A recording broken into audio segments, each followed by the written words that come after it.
जय श्री गणेश। नमस्कार। मैं आचार्य संजय द्विवेदी। मेरे समस्त प्रबुद्ध दर्शकों का मेरे चैनल पर हार्दिक स्वागत है।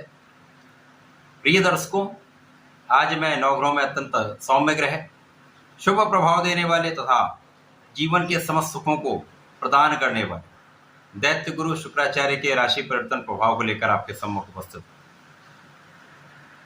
12 जून से शुक्र अपनी राशि का परिवर्तन कर चुके हैं तथा वर्तमान समय में अपने मित्र बुध की राशि में प्रवेश कर चुके हैं। जैसा कि नियम है, जब भी कोई ग्रह स्वराशि का होता है, मित्र राशि का होता है, तो उसके प्रभाव में वृद्धि होती है। वो अत्यंत सकारात्मक परिणाम प्रदान करता है। अब शुक्राचार्य तो इस भौतिक जगत में समस्त सुखों को प्रदान करने वाले हैं। धन, संपदा, भूमि, भवन, वाहन का योग बनाते हैं। बड़े इंडस्ट्री में बड़ा लाभ, बड़े व्यापार में लाभ, बड़े शोरूम का स्वामी, कला जगत में बड़ा नाम, बड़े पद की प्राप्ति, ऐश्वर्य वैभव की प्राप्ति, प्रेम आकर्षण के कारक शुक्राचार्य। इसी प्रकार से स्त्री सुख तथा संतान सुख के कारक भी शुक्राचार्य।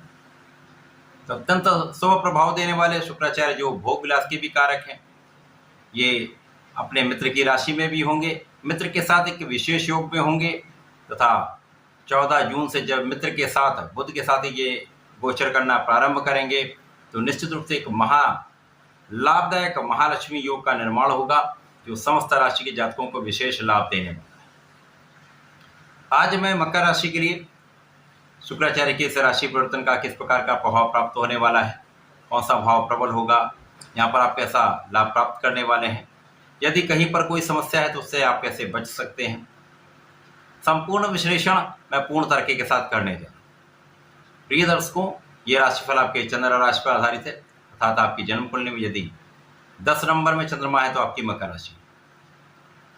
मकर राशि के स्वामी शनिदेव है। शनिदेव तथा शुक्र का अति मित्र का संबंध है तथा जिस राशि में शुक्राचार्य जा रहे हैं वो भी मित्र की राशि तथा बुध का और शनि का भी आपसी संबंध अति मित्र का है। तो निश्चित रूप से ये एक अत्यंत सकारात्मक परिवर्तन है। मकर राशि के लिए शुक्राचार्य आपके पंचम के स्वामी तथा आपके कर्म के स्वामी, पंचमेश तथा कर्मेश का गोचर आपके षष्ठम भाव जो कि एक तर्क भाव है, रोग ऋण शत्रु का भाव है, वहां पर प्रारंभ हो चुका है। यहाँ पर ये मित्र की राशि में है और बुध तथा शुक्र का यहाँ पर परिवर्तन योग बन रहा है, जिसके कारण कुछ निर्बलता होते हुए भी, त्रिक भाव का दोष होते हुए भी कहीं न कहीं कुछ भाव में विशेष लाभ आपको प्राप्त होने। इस समय केवल आपको सबसे बड़ा जो ध्यान रखना है वो आपको किसी भी स्त्री के अपमान से बचना है, किसी भी विवाद से बचना है, अनावश्यक मित्रों से बचना है, भोग विलास की अधिकता से बचना है तथा यहाँ पर आपको अपने खाने पीने पर पूर्ण नियंत्रण रखना है। एक स्वस्थ जीवन शैली को आपको यहाँ अडॉप्ट करना है। यदि स्वस्थ जीवन शैली अडॉप्ट करेंगे, व्यायाम प्राणायाम करेंगे तो इस समय में विशेष लाभ भी मिलता है। शुक्राचार्य को षष्ठम भाव में कोई विशेष यहाँ नकारात्मकता प्राप्त नहीं हो रही है, परंतु जो दोष मिल रहे हैं वो हमने आपको बताया। यदि इन पे ध्यान देंगे तो बहुत बड़ी समस्या नहीं। शुक्राचार्य के इस भाव में गोचर से जिन लोगों का विदेश से संबंधित कोई कार्य है, विदेशी व्यापार है, अपने मातृ स्थान से दूर रहकर कुछ कार्य करते हैं तो निश्चित रूप से यहाँ पर कुछ विशेष लाभ भी मिले।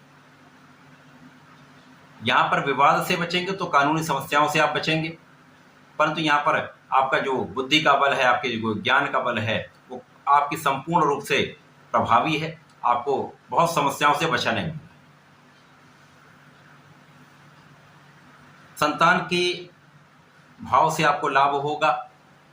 ज्ञान विशेष रूप से आपके लिए लाभदायक सिद्ध हो रहा है तथा यहाँ पर आपके बुद्धि बल के कारण, आपके ज्ञान के बल पर आप एक विशेष लाभ भी लेने जा रहे हैं।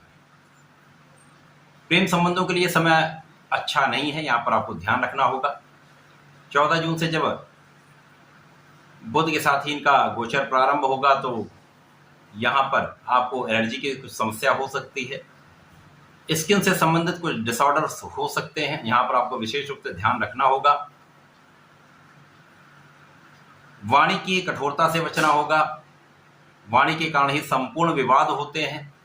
बुध वाणी के कारक हैं। यहाँ पर यदि आप अपनी वाणी पर नियंत्रण नहीं रखेंगे, सोच विचार कर बात नहीं करेंगे, तो विवाद की संभावना बन जाती है।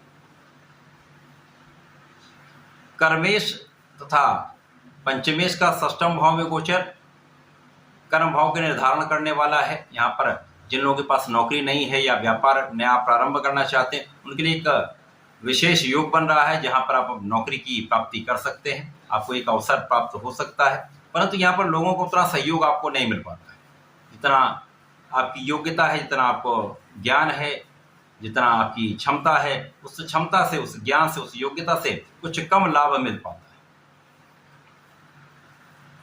तो मकर राशि के लिए ये कर्मेश का गोचर आपके षष्ठम भाव में बहुत बड़ा लाभ नहीं देने वाला है, परंतु यहाँ पर भाग्य के स्वामी के साथ इनका गोचर कहीं ना कहीं भाग्य से आपको संपूर्ण लाभ दे रहा है।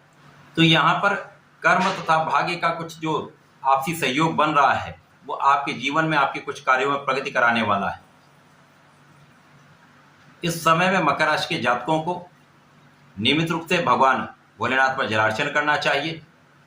प्रत्येक बुधवार को गणपति महाराज का दर्शन करना चाहिए, हरी दूर्वा का अर्पण करना चाहिए, लड्डू का भोग लगाना चाहिए तथा पीले पुष्प का अर्पण करके यदि संकरनाशन गणेश स्तोत्रम का पाठ दिन में एक बार भी कर लेंगे, तो संपूर्ण रूप से बहुत सारे समस्याओं से आप बच जाएंगे, कष्टों से बच जाएंगे, आप पर बहुत नियंत्रण आ जाएगा।